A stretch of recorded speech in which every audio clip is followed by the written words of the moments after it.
HIV ची अफवा पसरवून एका कुटुंबाला वाळीत टाकण्याचा धक्कादायक प्रकार बीडच्या आष्टीमध्ये घडलाय। आष्टीमध्ये एका कुटुंबातल्या मुलीचं आकस्मिक निधन झालं। मात्र त्या मुलीचा मृत्यू HIV मुळे झाला अशी अफवा गावात पसरवण्यात आली असा आरोप मुलीच्या कुटुंबियांनी केलाय। HIV ची अफवा पसरवून गावानं कुटुंबियांना वाळीत टाकलं होतं, तर अफवा पसरवण्यात आरोग्य विभाग आणि पोलिसांचा हात असल्याचा कुटुंबानं आरोप केलाय। मात्र वैद्यकीय अधिकाऱ्यांनी हा आरोप फेटाळून लावलाय।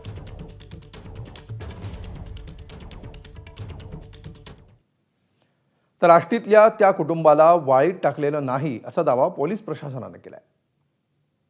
मुलीचा जो मृत्यू झालेला आहे त्याचं पोस्टमॉर्टम देखील केलेलं आहे। डॉक्टरने त्याचं मरणाचं कारणही दिलेलं आहे आणि त्यानंतर त्याच्यामध्ये अकस्मात मृत्यू दाखल केलेला आहे।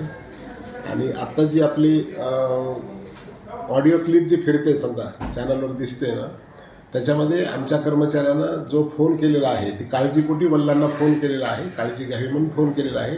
त्यानं कुठली अफवा पसरवलेली नाही किंवा काही नाही आणि त्या गावामधील लोकांनी देखील संबंधित कुटुंबाला वाळीत वगैरे टाकलेलं नाही। आपण डॉक्टरांनी दिलेलं पोस्टमॉर्टमचं जे कारण आहे त्या अनुषंगानं वडिलांची तक्रार या अनुषंगानं देखील आपण सखोल तपास करत आहोत। तर कशा प्रकारे एक अफवा एखाद्या कुटुंबाच्या आयुष्यात त्रासदायक ठरू शकते याचं हे उदाहरण आहे। वडिलांच्या तक्रारीवरून आता तपास सुरू असल्याचं पोलिसांनी सांगितलेलं आहे। तर या सगळ्याविषयी कुटुंबियांची प्रतिक्रिया देखील एबीपी माझाकडे आलेली आहे। आपण बघूया ते काय म्हणतात। खोटा आजार त्यांनी याचे म्हणून हे केलं ना, एडस आहे म्हणून हे म्हणून सांगितलं। ते लोक कुणी सुद्धा आम्हाला जवळ येऊन देणार, आमचे मुलं सुद्धा आमच्यापाशी येणार, सगळे असे लांब लांब जाते। आमच्या घरातले कुणी सुद्धा आलेले नाहीत, आणखीन सुद्धा आमचे संस्कार झाल्यापासून कोणी असे ये सुद्धा नाहीत, जात सुद्धा नाहीत, बोलत नाहीत।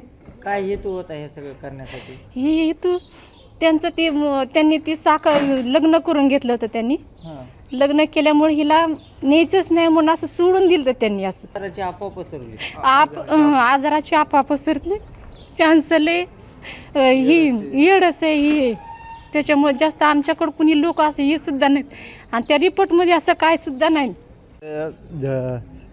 13 तारखेला समजा ती मैत झाली आणि PM साठी आष्टी दवाखान्यामध्ये नेलं, सरकारी दवाखान्यामध्ये। तर तिला आजार नव्हता हे फक्त सासरच्या लोकांनी सांगितल्या, पोलिसांना आणि डॉक्टरांना त्यांनी सांगून ह्यांनी हा खेळ केला।